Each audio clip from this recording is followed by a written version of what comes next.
Welcome to the Opportunity Knocks podcast. Today we have a very, very special guest. Some would say Alex Hermosi-esque. All right, we have a StudentWorks legend, the all-time rookie holder, okay, making over $500K in his rookie year in revenue. He did over $1.3 million in just 2 summers with that company. He spent a year in the wilderness, which we'll talk about later.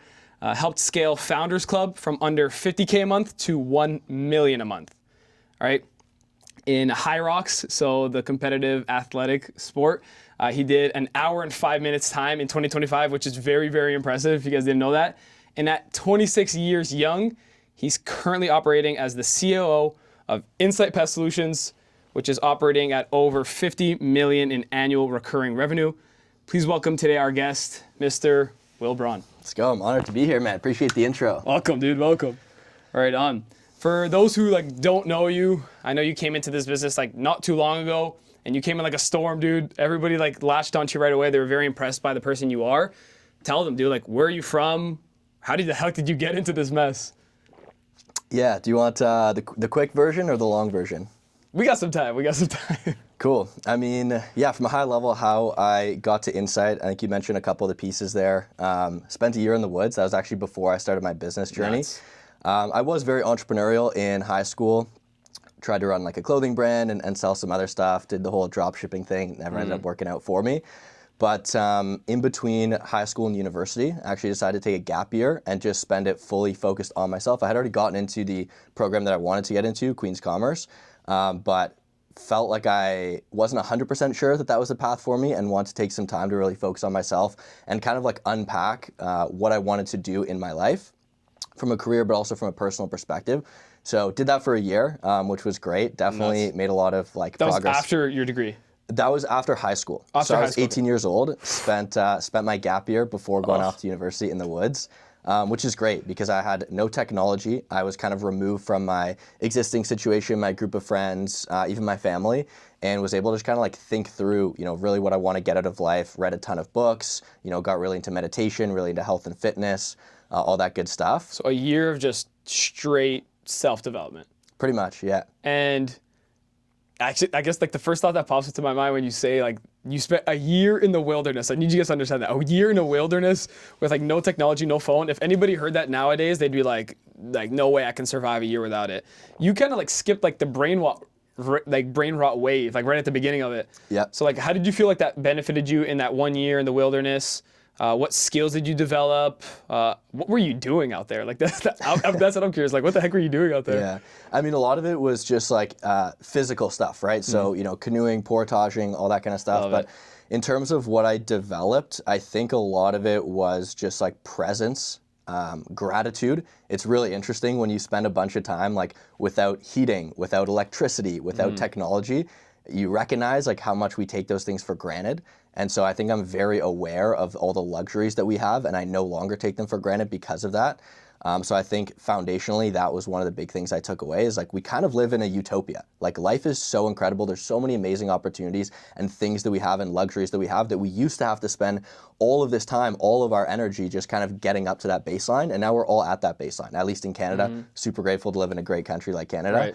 And so, that's one of the things. And then, like I said, the other one was really just thinking through kind of what are my core skill sets? What are my core values? What kind of community do I want to be surrounded by? And what is my vision for my future? And then starting to think through kind of what the path is to get there. And so when I left the wilderness and went into university, I felt like I was, I kind of had a leg up from a lot of people 100%. Who kind of just go straight from high school into university. Like you said, I missed the whole brain rot. I think TikTok was kind of coming out around that time, I was lucky enough to kind of avoid all that. So when I got into university and started, doing all my classes there, the next part of my journey there was very much fitness focused.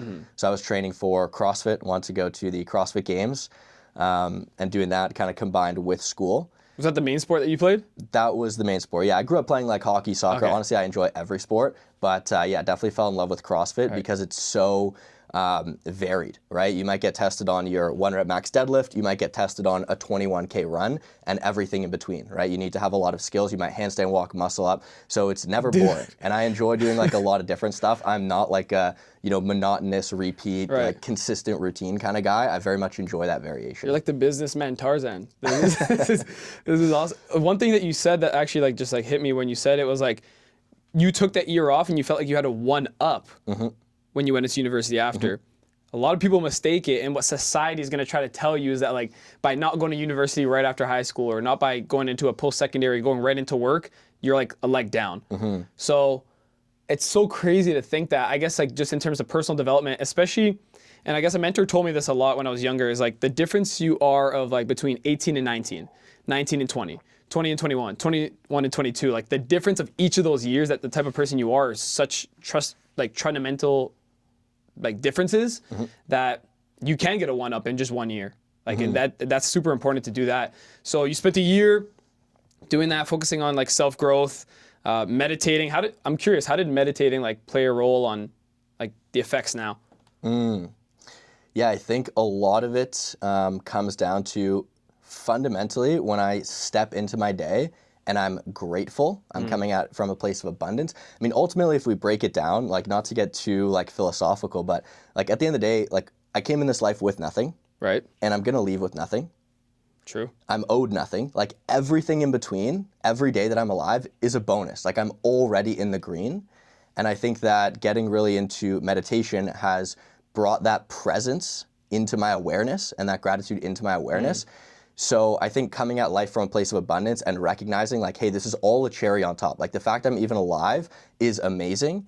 And I think that that just allows me to just be a lot more positive, be a lot happier, have less cortisol in my brain of thinking, I need to get this, I need to get that. And I think when we're operating at a place of abundance and we're in a brain state that is more positive, it's easier to be a better leader, to think more creatively, to focus and decide what projects are important to work on and do all of those things. So I think that that foundational layer of like gratitude and presence is like kind of fundamental to being successful in the business world, in personal endeavors, in fitness, things like that. I gotta write that down. Gratitude and presence. Have you heard of the marshmallow test?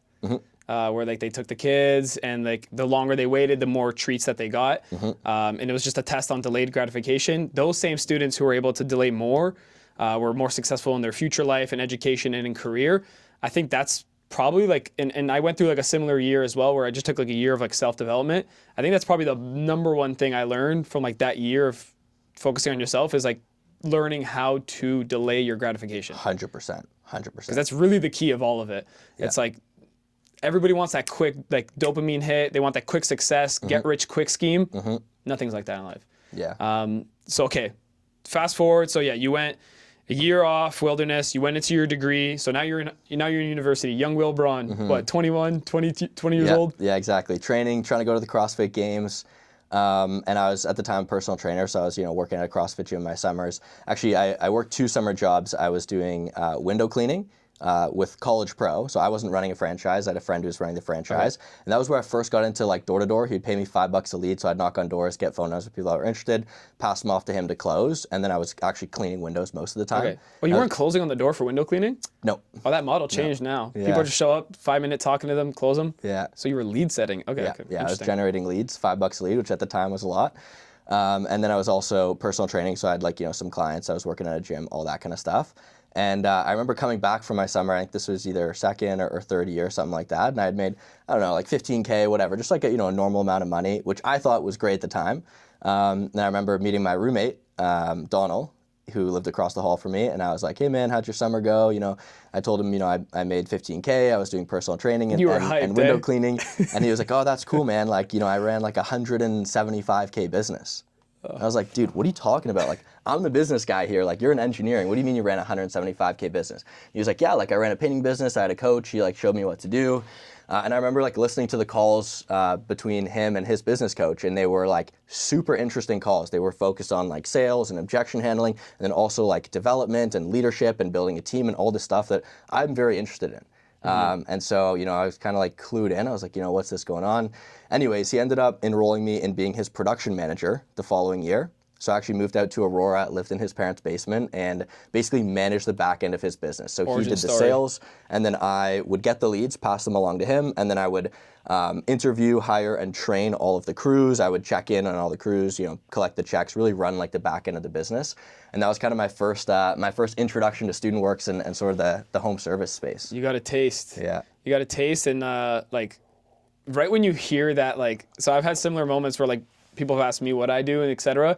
Right when you tell them, like, when he told you like, oh, 175K business, you're like, limiting beliefs, you're just like shattered. You're like, oh, there's people doing that. I just made 15K in the summer. I thought I was top of the world. Yeah. And then he tells you that, and then you realize there's another level to the game. Mm-hmm. And my favorite part about all this like business stuff and entrepreneurship is that there's always next levels. Mm-hmm. It's just like a game, and you gotta like want to play it. Mm-hmm. So okay, you started StudentWorks. Your first summer, you were mainly focused on the service side, operating the business. Yeah. And then what?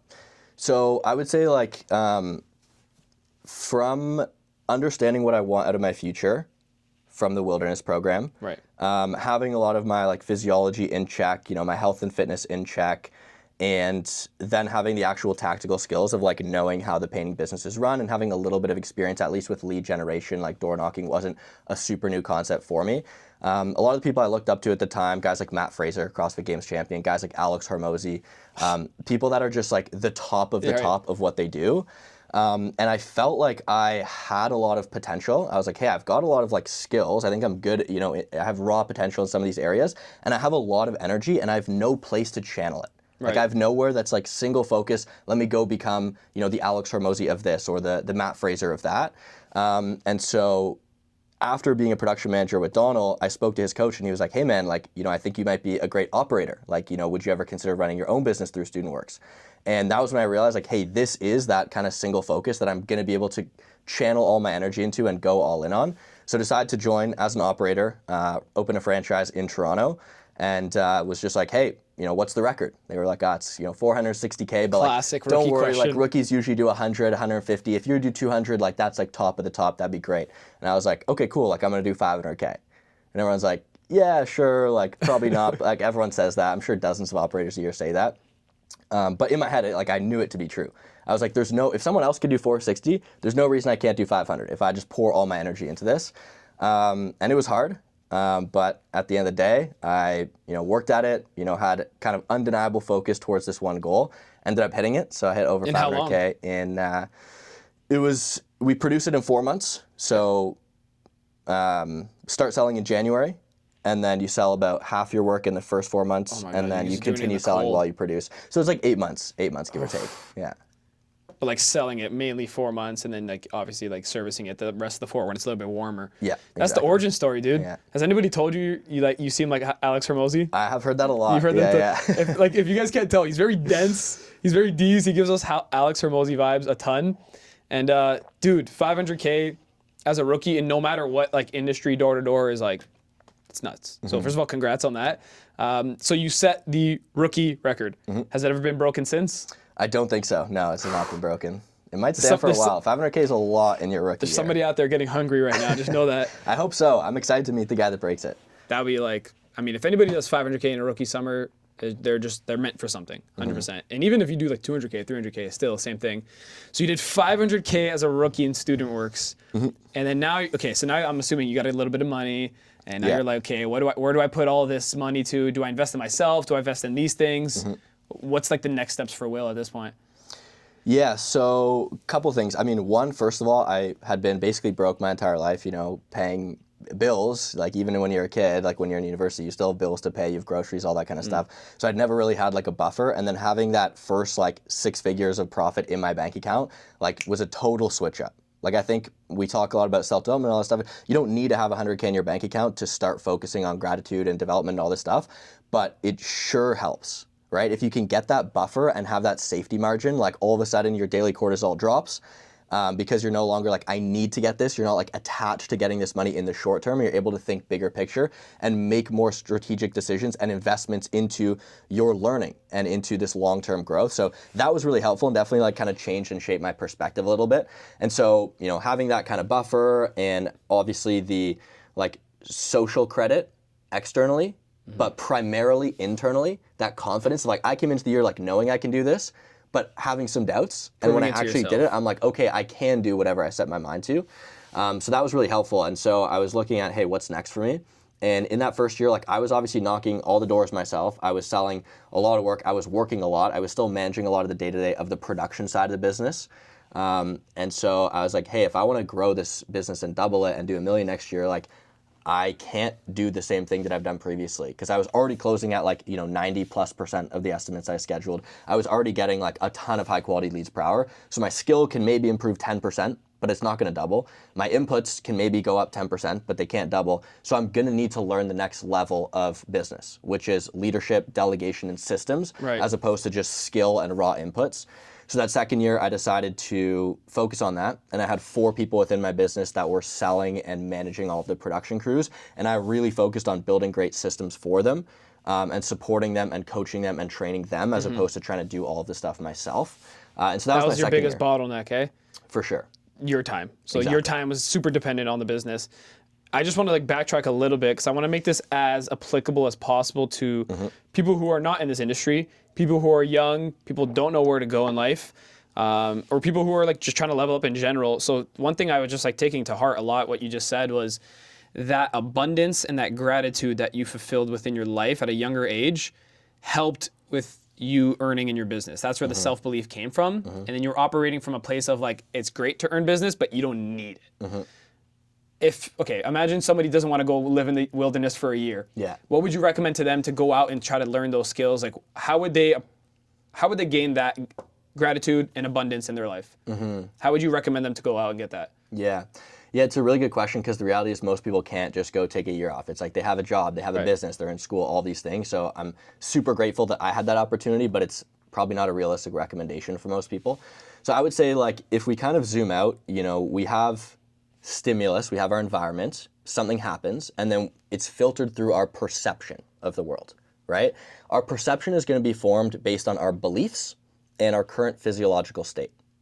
And then based on our perception, we're going to have a feeling, which creates a thought, which creates an action, which puts us in a new environment, and that cycle kind of repeats. So the thing we have the most control over is our perception. So how do we actually influence our perception? Well, what is your perception formed by? Your beliefs are going to be formed a lot through how you grew up, what movies you watched when you were a kid, what beliefs your parents had, what your teachers told you, all that good stuff. You can't really go back and change your childhood, so let's not focus there. But what else is it informed by? It's informed by the people that you're around, right? What are their beliefs about life? What are their beliefs about you? And what kind of conversations are you having with them? So look at your community, look at the people you're around. Are these the kind of people that are helping build you into that future version of yourself that you see in your vision, or not? And then the other piece there is sort of like your media environment. Like, we brought up TikTok briefly, but we are inundated with so much media of the news and these Instagram reels and all of this stuff. And so I think becoming aware that, like, you might think it's just like a 30-minute scroll, whatever, it's not impacting me too much. And maybe people know, okay, maybe it's messing up my dopamine a little bit. Maybe if I do it at night, it's messing up my sleep a little bit. But a lot of what it's doing is it's impacting your subconscious belief set about the world. And so if you don't assess and audit what kind of content you're consuming, then it just becomes, whatever the algorithm happens to feed you. And so I would say those are the places to start when it comes to your beliefs, is like, who are you surrounded by? What kind of conversations are you having? What are their beliefs about the world? And then, your media diet, your media environment. Are you listening to long-form Huberman Lab podcasts, or are you scrolling fail videos on Instagram Reel and watching, random political content? Right. So being hyper aware of the inputs you're putting within your brain and your psyche, I'd say that's step 1. Step 2 were to audit all of it. And so what I did when I was younger, now this is just like an example, is I wrote every single thing I did in a day, day by day, hour by hour, minute by minute, every single thing, even scrolling, even going on the toilet, everything. Okay. And I highlighted everything that I didn't like, or that wasn't positively compounding to become the person I want to be in the future. I subtracted it, and then I added in a different habit that was going to positively compound. Yeah.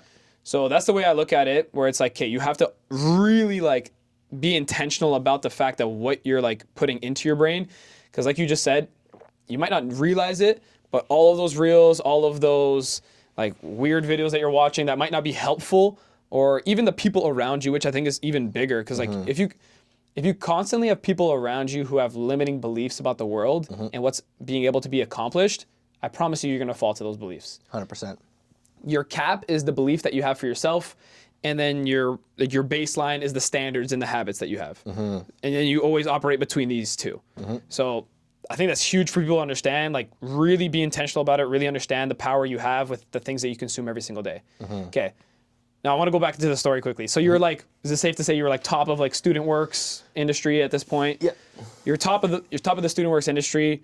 What's next for you, dude? Like, do you want to keep doing that? Do you want to go do something else? You always said that you're entrepreneurial, so entrepreneurs always look for the best opportunities. Yeah. What was the best opportunity for you at that point? Yeah, so I would say like zooming out big picture, I feel like what compounds the most and what I want to focus on developing when I'm young is learning, skills, and to some extent like your network, kind of like who you know. Right. I think money is going to be a product of like your income earning potential, which comes from, you know, your skills, your opportunity vehicle. And then, you know, people talk about like, oh, if you invest like 20K a year when you're like this age, it goes to this amount and you're going to be a millionaire. By the way, they forget about inflation and $1 million is going to be nothing in 30, 40 years. True. But anyways, I think what's way more important is to increase your earning capacity so that later you can generate income. And then once you're making a lot of money, for sure, figure out how to reinvest it strategically. But I'm not there yet. It's like, you know, I'm making, you know, 6 figures, maybe multi-6 figures, but that's not going to, like, I can't retire off that, right? No. And so let me focus on the learning. Also because money aside, I just really enjoy the game of business. I just love it. I love it. You can see it in your eyes, dude. He likes it. And so I was like, okay, what is next for me? And one of the bottlenecks I had in my business was actually appointment setting. So we had a lot of leads. We had a great marketing team, and you know, I had my 4 closers that were great at closing. When they got to an estimate, they'd close at a high percentage. But it was this middle ground of converting our leads into estimates. And so I started getting into technology. This was a few years ago when AI voice agents were starting to come around. There we go. And I invested in this software and started building out some voice AI agents for my business. And it wasn't great. It wasn't like nearly as good as a human, but it was scalable in the sense that, you know, a human, on average, you're setting 1 appointment per hour because people just like aren't answering, you get some objections that you can't handle, all this stuff. So I'm like, okay, let me try this in my business. But by the time I had built it, my business was seasonal and my reps were going back to school and we were closing down the business. So like, okay, I spent a bunch of time building this. Like, what do I do with it? And so I decided to start cold calling some other businesses. So I went on Google, called up another painting business, you know, had the intro of like, hey, I'm a fellow business owner. You know, if I had some leads for you, would you be able to take him? He's like, yeah, of course. I'm like, awesome. By the way, I also built a voice AI agent for my business. Do you use AI in your business? He's like, oh, tell me more about it. It's a good pitch. So I get on a call with him and started trying to do some discovery. And, you know, more or less I was planning on pitching him this specific voice AI agent idea. And I realized in that call, like, whoa, there's way more low-hanging fruit. Things that I had learned in business school and through my student works experience on how to systemize and run the business, run a good recruiting and training and delegation process, have an efficient sales process, sales funnel, have good technology systems to do data and reporting, all of these things. Efficiency. That were missing in these, you know, in these businesses. And so I realized, hey, there's a gap in the market where like I have a skill set of understanding these systems for, you know, a 7-figure home service business. Let me go try to bring this to market. And so I started doing some consulting for some other businesses and helping them with kind of those low-hanging fruits. And around that time, you know, I had a bit more time on my schedule because those were sort of one-off projects here and there. Ended up getting into this community called the Founders Club. At the time, it was a very small business. I think there was like 5 people working there. And my friend Cam, who's now my roommate, he was sort of working there in a way as like a COO role, helping kind of build out the community. It's ran by Aaron Spivak and Chris Mead, who are incredible entrepreneurs. Huge shout out to them, great guys as well. Shout out. And so I ended up joining more or less as like a setter, right? They didn't really have a super formal sales process. They were just kind of building it out. And in my head, the reason that I wanted to do it was because I am going to learn so much. I'm like, hey, of course I want to get on a call. Because at the time, I'm like cold DMing people on LinkedIn to get on a 30-minute coffee chat anyways and learn more about their business. I'm like, oh, you're telling me like I can just like have a funnel of people that are successful 7, 8, 9-figure entrepreneurs and I can talk to them and interview them and see if they're a good fit for the club? Of course I want to do that. So I did that and learned a lot of pattern recognition. I was doing discovery, but in reality, I was just asking them all the questions that I wanted to learn. You know, what does your org chart look like? What are your margins? What do you do on a day-to-day? You know, what are the bottlenecks? How have you pivoted your business? All this kind of stuff. And so I was definitely learning a lot, which is great. And also turns out that this business, Founders Club, is a huge need in the world. There's a lot of founders that don't have a great community. Quick note actually on community, and I'll get back to the Founders Club thing, but I think one of the reasons that I never made it in CrossFit in the way that I think I potentially could have is because I didn't have a strong community. Like I was just training on my own. I was like watching YouTube videos. I didn't really have a proper gym and friends that were pushing me. And so when I went into StudentWorks and I had that community of other people around me, it allowed me to just completely excel in that. And so I think the same thing is true for things like Founders Club. It's like there's a lot of founders that are isolated on an island. Same like Vantage. Same idea. Yeah. And so anyways, Founders Club, basically the offer is something that the world needs. And so we kind of scaled that as a business. Cam ended up stepping out and he now runs a company called Actualize full-time that he's focused on. And so that left a bit of a gap and I ended up sort of stepping into like a head of sales and technology role for Founders Club, you know, building out the CRM, building out sort of the call scripts and the process for doing the interviews and discovery and all that stuff. And yeah, did that for a handful of months. Was it successful? I mean, you scaled them from, what was it? It was $50K a month, and then you guys ended up generating $1 million a month. Yeah, I think it's a big difference. It's around $1 million a month now. Was it the systems that you think got it like to that point? Like, was a lot of the systems making it all just like way easier to go through the process? Yeah, I think the systems definitely are a part of it. I think raising the price is helpful. And I think lead flow is helpful, right? So cold email marketing, you know, Instagram campaigns, and bringing those leads into a funnel that is obviously like optimized and can qualify the right people, share the value in an efficient way, and have a good handoff into the onboarding so they get a great experience in the community. I think it's all part of it. And then obviously having the data and reporting, like the CRM side, to know, you know, what everyone's set and close rate is and what kind of leads are the most qualified, so we can focus our marketing campaigns on those type of leads. So I think it's all part of the system. And I can smell BQ coming into this story. Yeah. I can like sense him. Yeah. Because you guys were like, correct me if I'm wrong, Founders Club was in Mexico, correct? Or like you guys would go to Mexico? Yeah, so there was a Tulum retreat for Founders Club, and Brendan got invited to it. Obviously, Brendan Quinlan, incredible founder. And so he was there. Cam, you know, the guy who brought me into Founders Club, who runs Actualize, he used to work for Vantage like 8 years ago.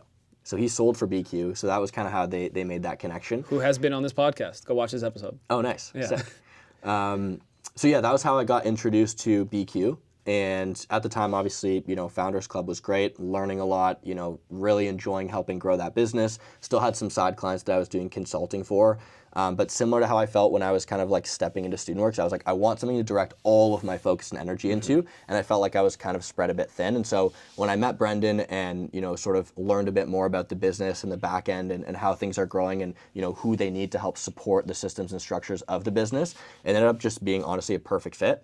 And give him a shot. Joined about a year ago, and here I am. Gave him a shot. Yeah. And Insight being the largest residential pest control company in Canada, where did you feel like we'll talk about this briefly. Like, where did you feel like was our biggest bottleneck, if you can say that you like helped to improve on? Yeah, a couple of things come to mind. I would say first one is just a well-structured org chart with good departments, good ownership of certain tasks. I think one of the big mistakes you can make in a business is not having a clear chain of reporting or having multiple people responsible for one thing.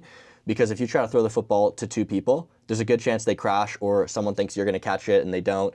Whereas if there's one football and one person, like every single task in the business is owned by someone and it's clear who owns which department and what the chain of command is, it allows things to flow a lot smoother and nothing is missed and nothing is overlapped. So that would be number one, is just like clear roles and responsibilities, clear org chart, clear departmental structure. Number two is sort of financial reporting. I think that's so important. I think business is kind of like a puzzle, and good finances are like the answer key to that puzzle, right? And so when I first came in, I was like, all right, let me see the finances so I know where to direct my focus and my time. And they were not sort of like as accurate and up to date as they need to be. We were kind of doing our finances sort of like a year later and not necessarily breaking them down in the way that's needed to leverage them as a tool. To make it more predictable. Exactly. And so, yeah, sort of like tightening up the finance department, switching from cash-based to accrual-based accounting and being able to pull those reports in real time and allocate and automate different things as opposed to doing it manually. That was kind of another area that we've worked on a lot. Right on. And then I would say third one is sort of like a performance culture. Where people have not only ownership of tasks, but ownership of KPIs. So every role in the business should have like 1 to 4 sort of like key metrics that they are focused on working towards, that are tracked. They understand how to improve those things, where their inputs are going to impact the outputs of those KPIs. And then ideally in an end state, they are their compensation is based on those KPIs and those metrics, so that it's ultimately a win-win. It's like, hey, this is how you can provide more value. When you provide more value, you're going to get paid more for it, and the company's going to make more. And being able to build a system that has win-wins for almost every single role is just an incredible way to grow, and also have people enjoy coming into work more. Like humans, even people that say they're like not competitive, they just want a salary. Like at the end of the day, we all want purpose. And if I know what my goal is in this business and what my impacts are on the end state of the business and how I can improve it, and I feel like I'm growing and I'm developing skills and there's a path for me, I'm gonna love coming into work way more than if I'm just clocking in and clocking out. You need to, as great leaders, create a vision, and then all the people around them are a part of that vision as well, and they have to cultivate that vision with everyone else. What do you feel like has been the biggest difference between StudentWorks and Vantage? Yeah, that's a really good question, because in a lot of ways they're similar. Like the ICP is pretty similar. It's like, hey, university student, this is a summer job. You can make unlimited money, but you take all the risk. It's commission only. I think the biggest difference is that StudentWorks is a little bit more entrepreneurial and full business focused, whereas Vantage is more the foundational piece of like systems, discipline, determination. Sorry, not systems, sales. Sales, yeah. So it's like, I'm going to build my skill of sales to the max. Where StudentWorks, it's like, I need to be good enough at sales to get the sales on the board, but then I need to also be great at all of the other things to run the business to make sure that these sales turn into profit. Whereas, your commission is based only on revenue. StudentWorks, you only make money based on profit.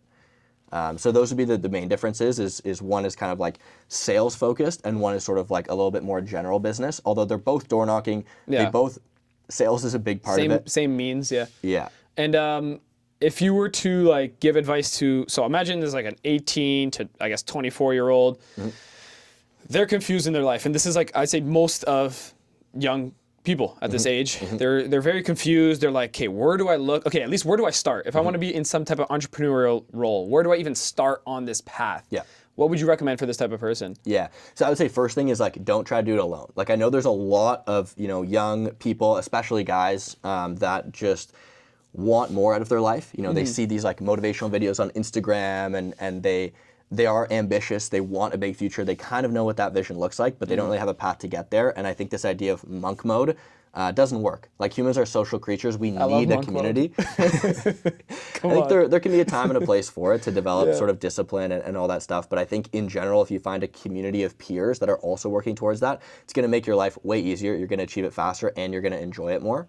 And so that's step one, is like, don't try to do it alone. Don't try to like figure out this path. Just go find a system like StudentWorks or Vantage where you can sort of plug in and learn and have mentorship and have community and have systems. Because I think one of the challenges with entrepreneurship, and the way I see it, is if you are 18, 19, 20, whatever, 25, and you want to run your own business at some point in the future, there's so many different pieces to building a business, right? There's like the sales funnel, and there's the lead generation, and there's the offer development, and there's the team, and there's all of these different pieces. And if you have none of the foundational skills, like sales, for example, and you try to go and optimize all 5 of these levers at once, your business probably, first of all, isn't going to work, and you're not going to know where to focus your time and attention. Okay. You're not going to know what's not working. Whereas if you go join StudentWorks or you go join Vantage, and it's not working, you know why it's not working, because you have a manager and you have peers that it is working for. And so you can't, like, if I were to start my own business with a random new product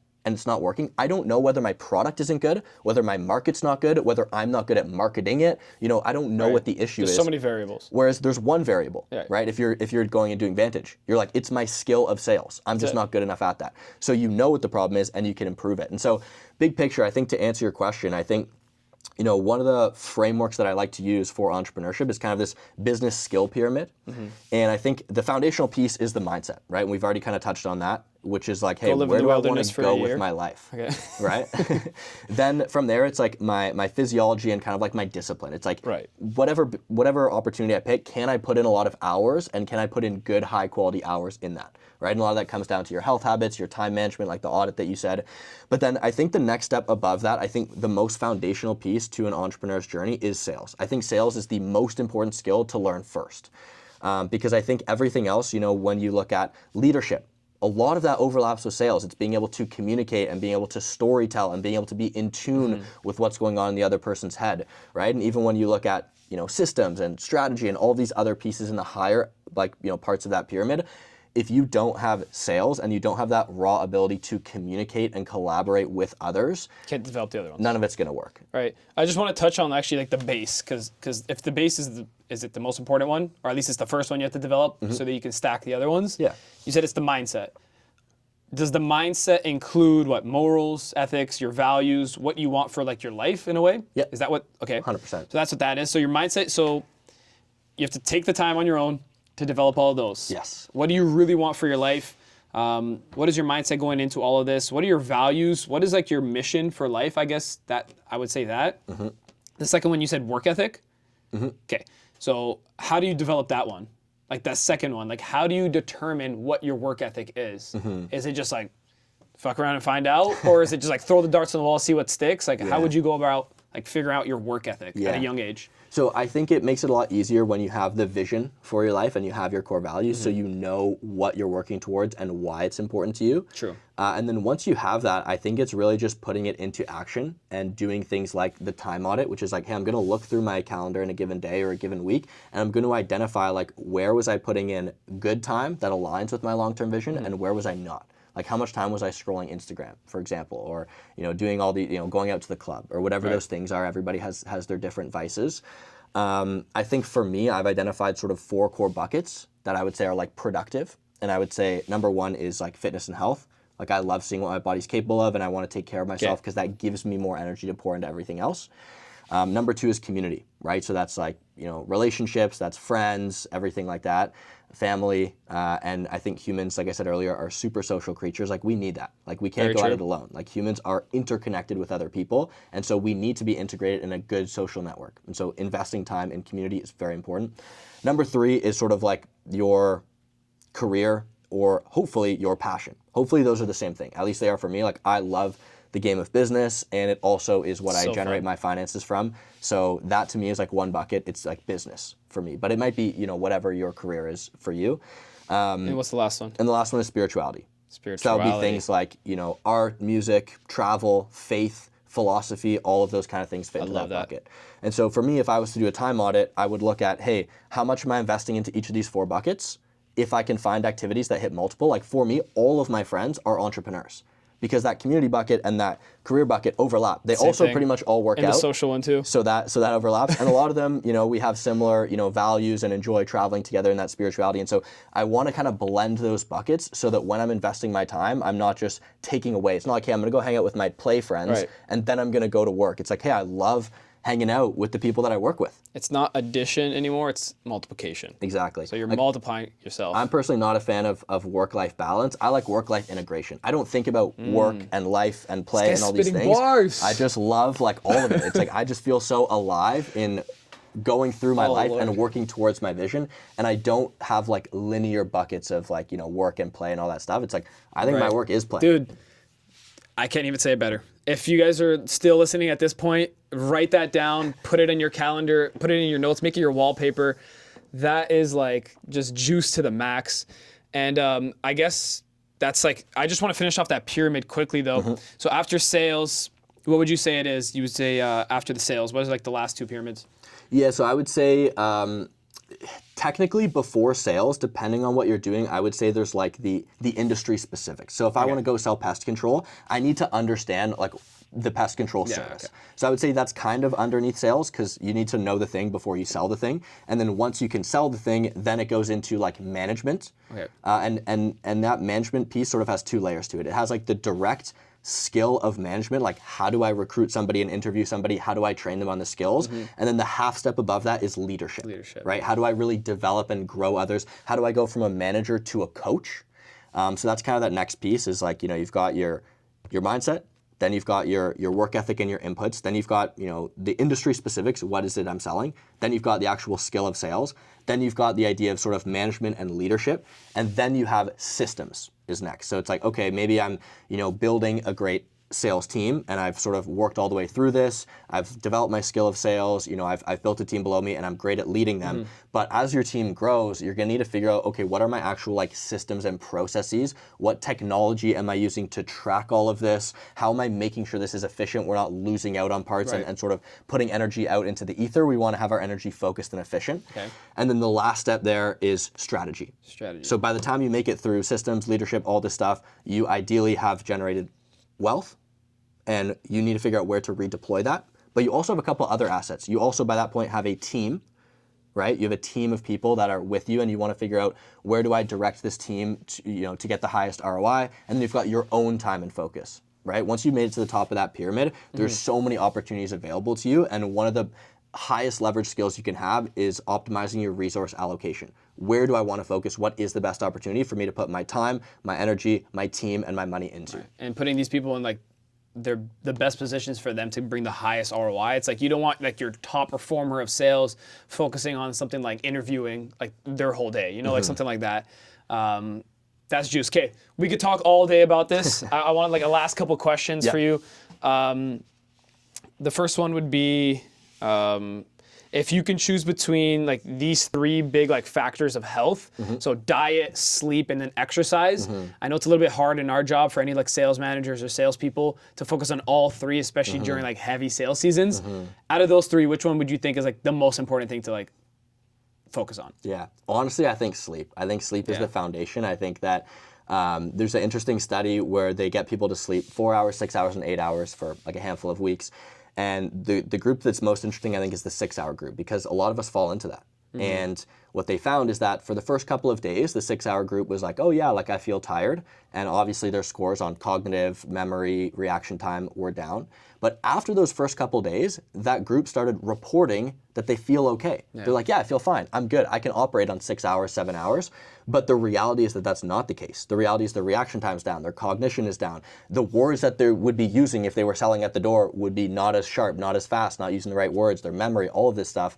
Also, learning happens in sleep, right? So if you learned a lot and you got, did a bunch of role plays with your manager, and then you go to bed late that night, especially if you, for example, like smoke weed, or you have like, late high carbohydrate meals, and you're going to bed, not in an optimal state to have those REM cycles, then you're not going to learn from it. Fair enough. And so, yeah, you might have had like a productive day, but sleep is where you like lock that in and you advance, and now you wake up tomorrow and you're a better version of yourself. And if you don't get good quality sleep, you're really not going to advance. You're just going to be kind of living that same day over and over. So I would say that's foundational. Don't mess around with the man's sleep. Yeah. Okay, you heard it here, folks. Don't worry about exercise. Don't worry about your diet. Just sleep. Yeah. No, it all three of those definitely go all like together. Like you said, like eating the proper meal before bed. But I think sleep is like, non-negotiable. And then just to end off this podcast on like a high note, just giving the people a nugget to leave with, what is your definition of success? Do you mean my personal definition, or do you mean, okay. So for me, I have my vision for my future, which kind of comes from my 4 core values. So I have love, learn, grow, and create. Okay. And so my version of success is living a life that is basically maximizing on those 4 values. Love for me means, connection to others and gratitude and presence. Learn for me means like I just love learning. I love understanding how the world works in different niches, whether it's physiology, whether it's business, all of those kind of things. Grow means becoming a better version of myself than I was previously. And then create means using all of this learning and this energy to actually put something into the world that didn't exist before that makes the world a better place. And so my version of success is basically just aligning my actions and my lifestyle with those 4 core values. Okay, right on. That's juice. And I think everyone has like a different perception of success to them, but like that's really important to define that success for yourself. And then the final thing, this is a door knocking podcast, so I'm going to have to ask this. If you could change one thing about the door-to-door industry, what would that one thing be and why? It's a good question. I think one of the things that comes to mind when I was training at my door knocking team that I heard a lot of other door knocking managers promoting that I kind of disagree with, it's going to be a hot take, but hear me out. Hear it. People say it's just a numbers game, and I don't agree with that. Because I think ultimately your results come from the amount of doors you knock times your conversion rate, which is your skill. So half of the equation is how good you are at the thing. I will caveat it by, if we double click on how do you get better at the skill, you have two inputs. You have the number of reps that you do times the amount you learn from those reps. And so volume does actually count for a lot. It's basically like 75% of the equation because it's 50% of your output, and then it's also half of how you get better at the other input, which is the skill. So volume obviously is very important, but I think what happens and the mistake that some people make is they say it's just a numbers game. It's not just a numbers game, it's a numbers plus a feedback game. How much better are you getting at every single knock? And I think if you start looking at it as like, oh, I'm just gonna go knock a bunch of doors and I'm automatically getting better because I'm putting the reps in and I'm getting the opportunities. No, you're not. You're only getting better if you're learning from your mistakes. You gotta be intentional about that. Yes, you need to be intentional. You need to learn from your failures, learn from the doors that you're not getting leads on or you're not closing. You need to get that feedback from your manager. You need to go and seek information. Like I watched so many sales podcasts on door-to-door and all this stuff when I started doing sales. Like I was filling my mind with just learning and I was critically assessing every single sale that I didn't close and I was getting feedback. I was calling other people I know that are successful. How are you so successful? What does your pitch look like? And I think if you focus on that as well, you focus on the learning and the feedback, and then obviously you put in more reps, you're gonna get way better, your conversion rate's higher, and then it becomes a numbers game. Where it's like, okay, now I'm great at the thing and I'm continuing to improve every day. Now how many doors can I go knock? Exact. So everyone lied to you. It's not just a numbers game. That is the real truth of it. There's a big equation that goes all of it. But dude, we could talk all day. I think this is honestly one of the best conversations I've had. I learned a ton from you and I know everyone else is gonna learn a ton from it. I appreciate you coming on the pod today. For sure, man. And hopefully we have you back on it someday. And yeah, all the best, dude. Love it, man. Appreciate you, Patrick. Hell yeah, man. Take care, gentlemen. All right. That's a good pod. Nice. We definitely got a good flow. Please tell me it's recording.